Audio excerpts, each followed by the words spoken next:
Welcome everyone to Busan, South Korea. Over 3.4 million people live here, and it's the second largest city in Korea. This is Korea's busiest port and the sixth busiest in the world. It's a convention and exhibition center, a finance center, and a science and research hub. It's also a vacation destination for people from all over the country. It has some fascinating history around the Korean War. The Korean War was fought between 1950 and 1953 when communists from northern Korea invaded the South, and the US-led United Nations fought on the side of South Korea. In the Korean War, this was one of only two cities not captured in the first 3 months of fighting. In fact, around 500,000 refugees early in the war called it home. The UN troops established a defensive perimeter called the Busan Perimeter in 1950. It's a humid subtropical place, and we were quite hot during our visit. This guy is getting ready to go down in a pressure suit with a steel helmet and everything. I assume to do some kind of repairs or to clean barnacles off or something.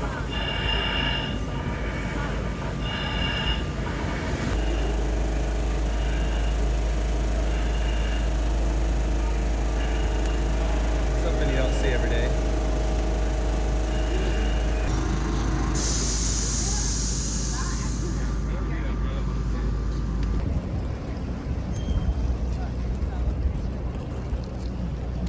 Hey guys, good morning. It is Friday and look behind me, the Diamond Princess, beautiful ship.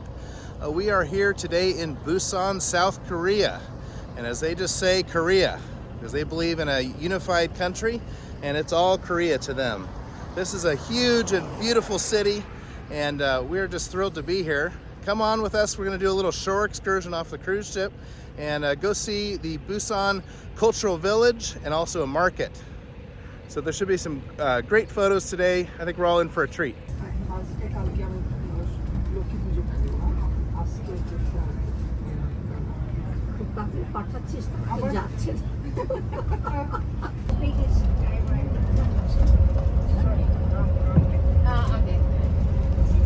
Is it Korea?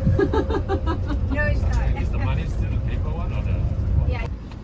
This is a 10,000 won. It was of $10 below, and his name is King Sejong. He invented Korean letter, probably the most famous figure in Korean history, King Sejong.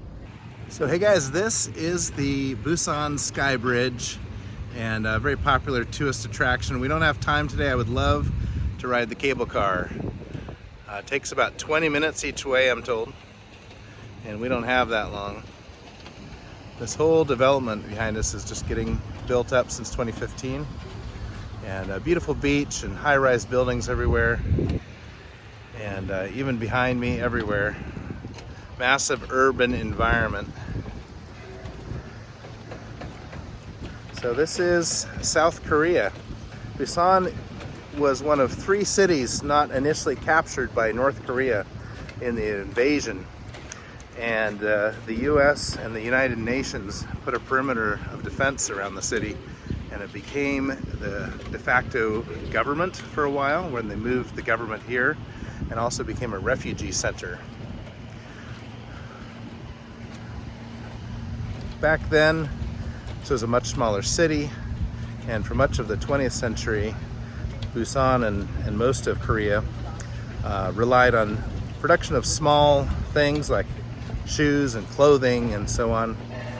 Think about Reeboks made in Korea and that kind of thing. And also one of their biggest industries, of course, is cars, Kia and Hyundai out of Seoul. But this city is now almost entirely tourism and port-related activities.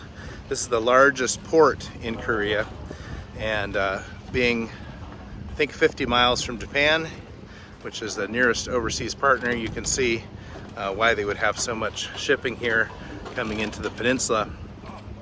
Nice view of the Sky Bridge behind me. Wish more cities had attractions like this. And notice that down on the decking of the Skyway, there's areas where you can see through to the water. And then over here, there's all these kind of sculptures out in the water. But a little bit about history. The Japanese colonized Korea from 1910 to 1945, and there's, I think, still some ill will towards the Japanese. They constructed much of the waterfront over here. They also changed the name itself of Korea to the modern spelling. And of course, shortly after World War II, as I mentioned in one of the other videos, Korea was invaded by the regime from North Korea, and most of the country immediately fell. There were only 3 cities remaining here in the south that were not taken over in the first 3 months. And as I mentioned, that was Busan, and the United Nations formed a perimeter around it and protected it. And then the war was advanced north, eventually almost to the Chinese border, with the help of the United States and the United Nations, and then falling back again to the present line, which was close to where the border was initially. Koreans really hope for an eventual unification of the countries, but they're very afraid about what that might mean for their freedom and how that could ever happen.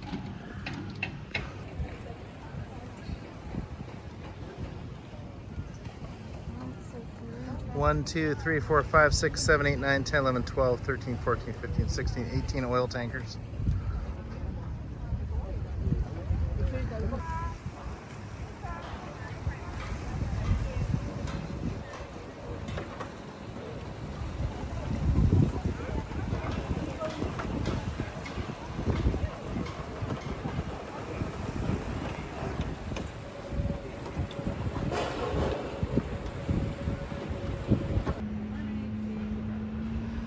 So I can count a dozen different buildings over here being simultaneously constructed. Plus the building that is behind us where you can hear the clanging from.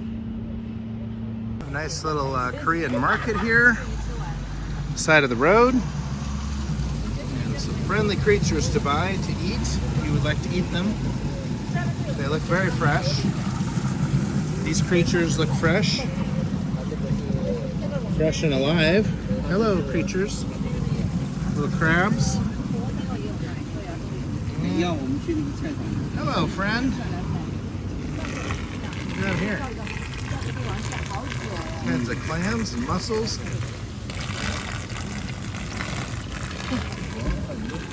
That looks very fresh. Then he was telling me about the snakefish. These are eels.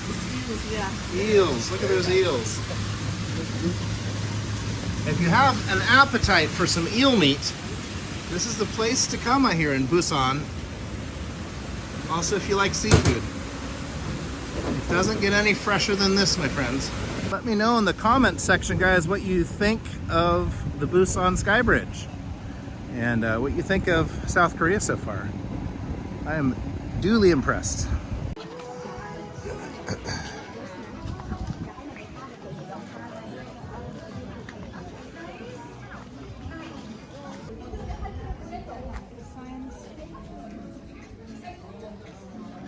This is a very touristy area now, but this is the Gamcheon Cultural Village, which the government has paid to have preserved. Brings back a lot of memories for Native Koreans for the time before the Korean War and how everything was with the small houses and the small villages. And since 2012, it's turned from a slum into a very popular tourist area. So do you want some ice cream or some squeezed juice or frozen beer? Now they just told me that was my kind of slushie. How about that? Korean traditional paper shop.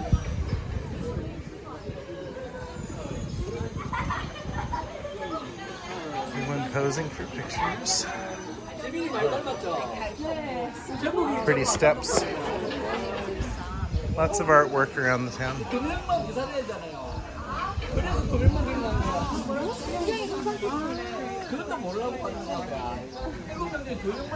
Korean boys. Korean girly boys.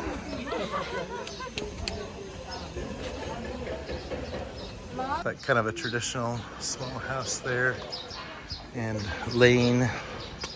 Step off the tourist path here a little bit. See what it's like. Get a view.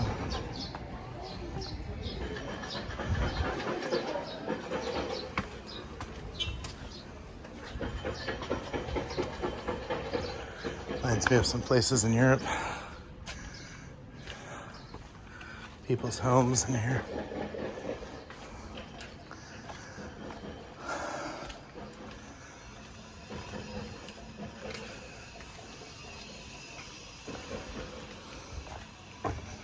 Yeah, there's a lot of places in Greece and Italy that are like this.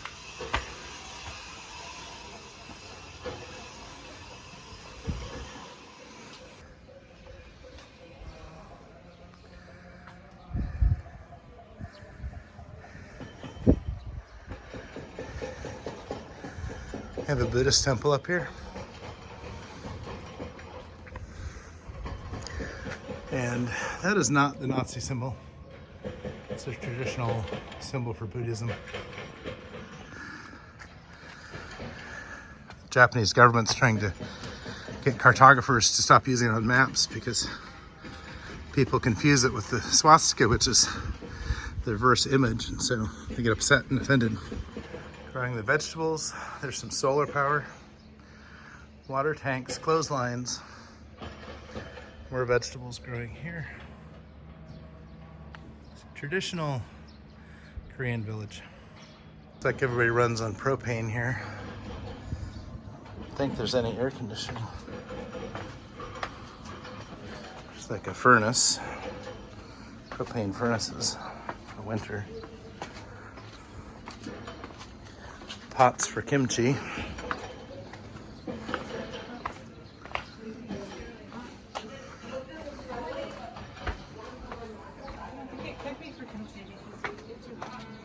Well, if you're gonna make kimchi, you gotta bury it somewhere. Back down to the street.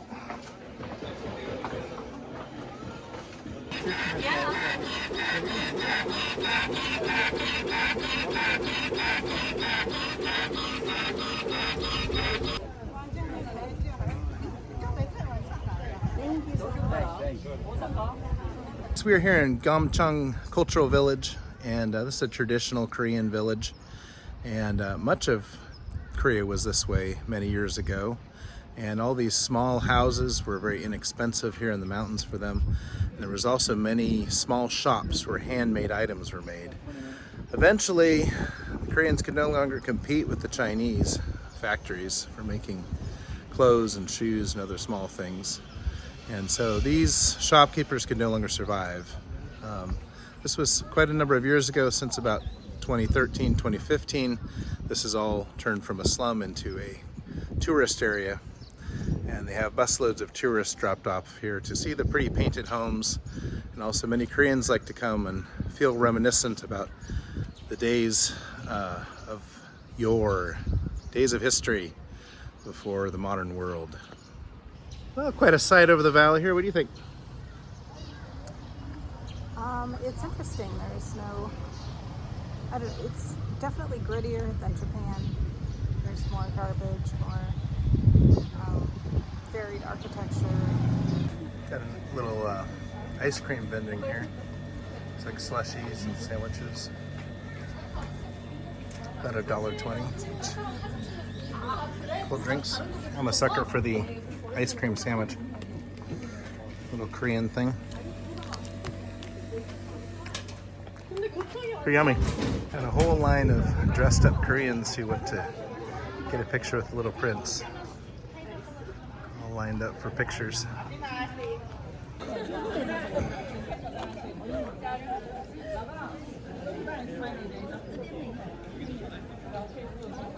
He has a fairly notable presence here, but I think it's just a rebranded Korean car. Of course, Kia and Hyundai. Last video of Gamcheon here. A lot of the words, Gamcheon, Busan, and so on, they come from Chinese characters which have meaning. Yum means God, and they're not sure what the rest of it means. All right, we are now going to the fish market. After that, we'll be going to a traditional market.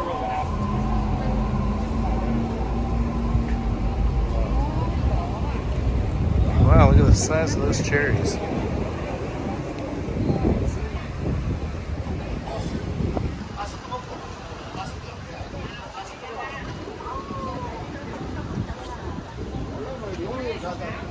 Look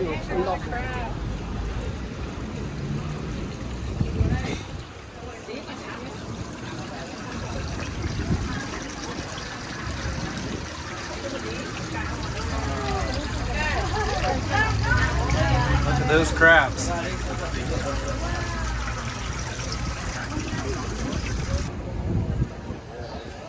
Lots of puffed rice treats.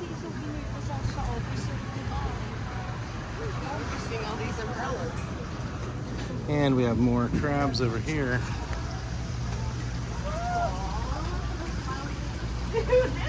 Wow, look at the flounder.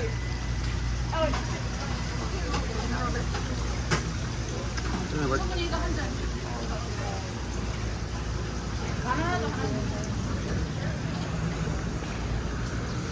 Crabs. Getting left by our group.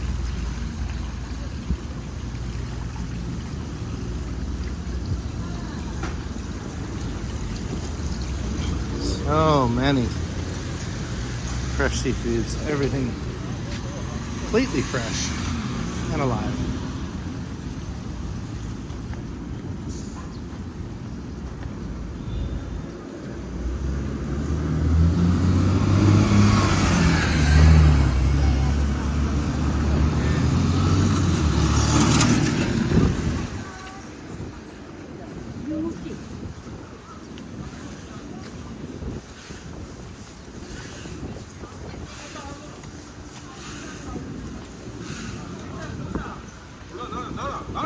I have the smell of fish here.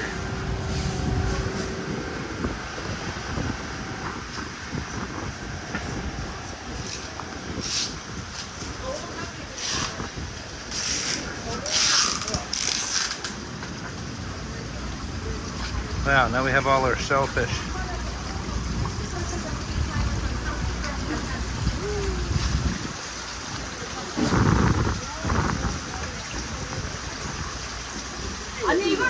Squids.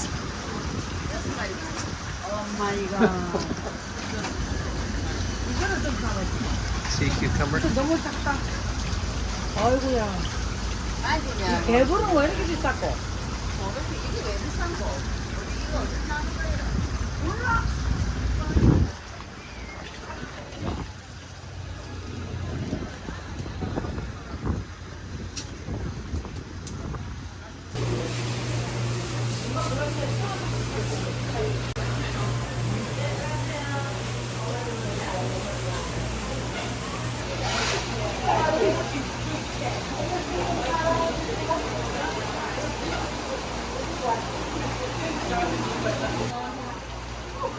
Must be pumping seawater straight out of the ocean because it's all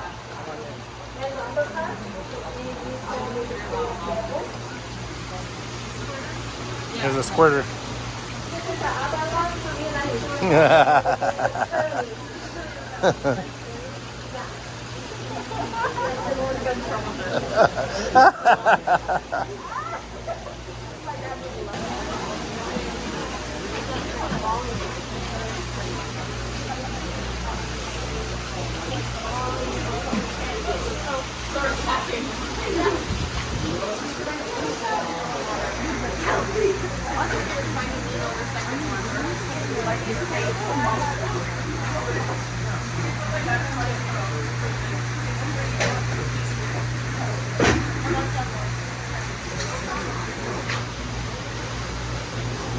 We just have zero access to this kind of fresh seafood unless we catch it ourselves. Living shrimp and crabs.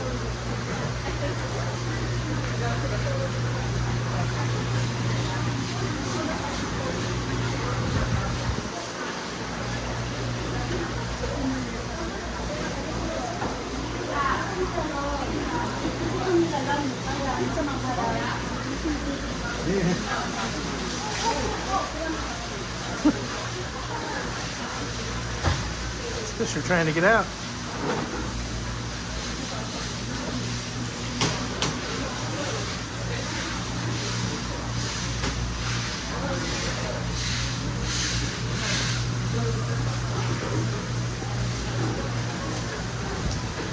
So tell me what you thought of the fish market there.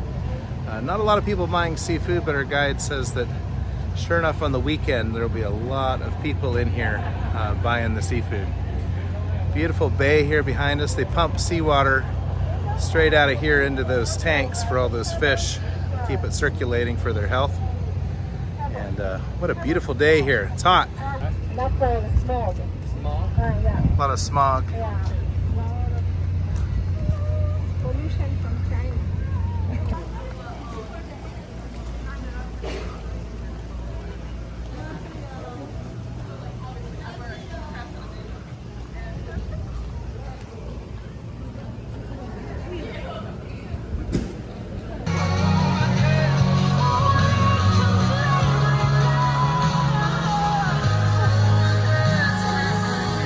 Playing worship music out here.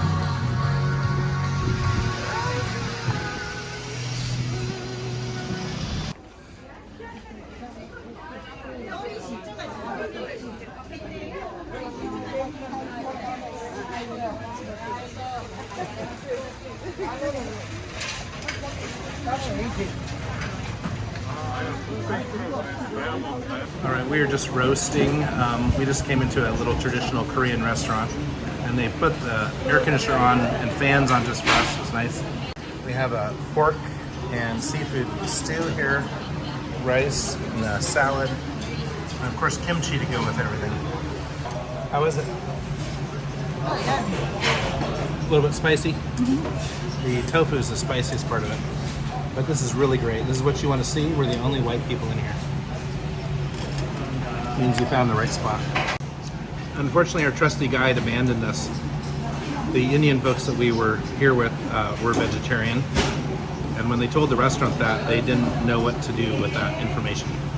So they abandoned us and gone to find some kind of vegetarian food out in the market on the street. And we're really enjoying this. Mostly it's a tofu broth dish with rice and kimchi, and it's nice and spicy and pretty refreshing. Not too bad since we have air conditioning here. So I just ordered a couple of beers. He says the Kelly is the best one. And as soon as we got the beers, she brought over cold glasses and some fresh kimchi and more of this cold salad, which she has like an ice cube in it and some fresh vegetables and sort of a vinegar sauce. So it's really refreshing because it's very cold, sweet, and a little sour. Sweet and acid and crunchy versus the hot, warm, mushy stew that we had. Cheers.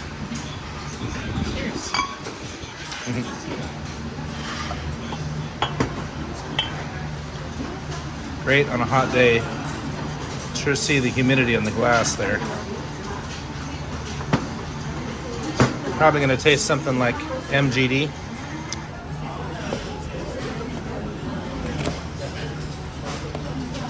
Table scissors.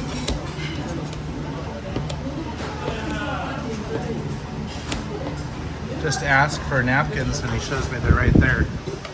And then he brought us wet wipes. So I think he came prepared for the sloppy Americans, although some of the Koreans are wearing bibs, so I'm not alone. If you're ever in the traditional Busan market, this is the place to go get your Korean stew. I'll mark that as a photo. And we're on our own now, so we got to head back and find our tour group, which is supposed to be getting together in about 20 minutes, several blocks away. So we're going to use Google Maps to get back there by foot as quickly as we can. As you see, we're getting a lot of sun today. This appears to be an earring store, and everything on the wall here is a mini box of gifts. We're seeing some cool electric cars. I'm trying to get pictures of electric cars for Hunter. There's an Ioniq 6 we just saw, which is a really nice electric car they have here. It's even more swoopy than Tesla's. Got much bigger cars here than in Japan. A lot more electrics, but also bigger cars. That was, I don't know what kind of electric that was, but definitely a lot more electrics. Our guide said she thinks about 20% of sales now are electric.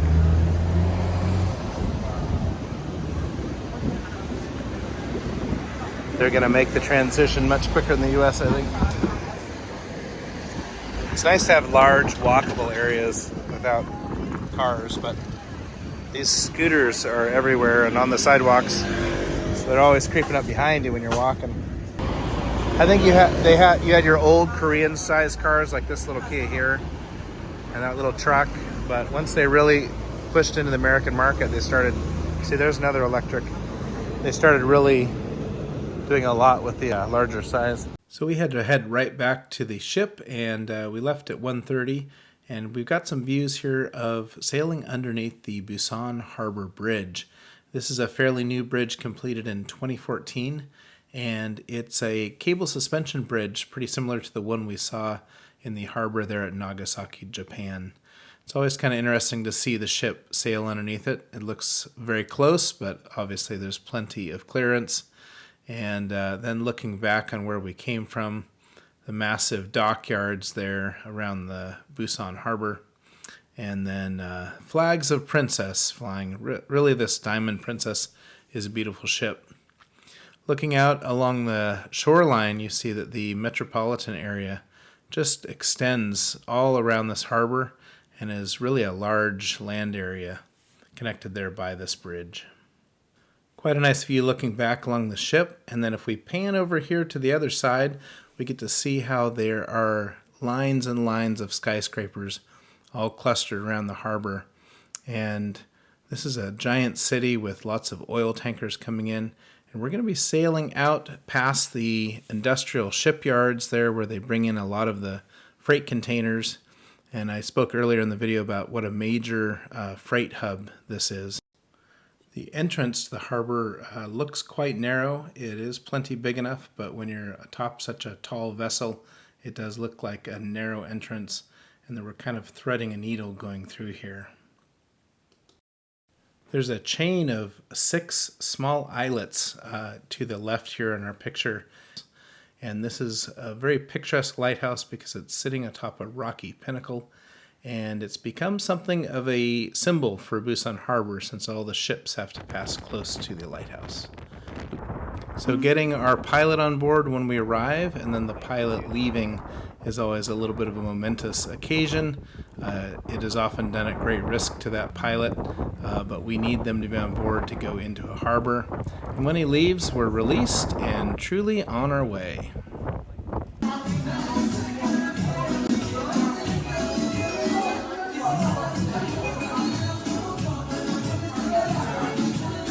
So hey guys, we got back on the ship early after our shore excursion. It was kind of nice because we got up early and got to the shore early, did all of our sightseeing, and then got back to the ship by 1 o'clock or 1:30, and then we sailed out by about 2 o'clock. So leaving early has left the rest of the day here sort of for a partial sea day, which has been nice. We had time for a shower and a nap after all that heat, and then I thought there was a lot of pollution and smog in the city, but it may have just been haze. Our tour guide said it was smog, and I'm sure they do get smog, but it's unusually hazy. I'll give you a look around here to see that. So you can see we're just surrounded here by haze. You can get conditions of humidity where it just gets hazy. When I was flying small airplanes in South Carolina, I could be at 3,000 feet and have haze at 3,000 feet out, around, below, and above me in a circle or a sphere all around me. It does look pretty hazy here. I just love the color of this water. I don't know if this camera can really do it justice. Looking at the screen, it doesn't really do it. But that water is the deepest, darkest blue. Almost a black. And such a wet, glistening texture. It's just gorgeous. I do really love being at sea. It's one of my favorite things. As the sun is just starting to go down over there, we've got movies under the stars here.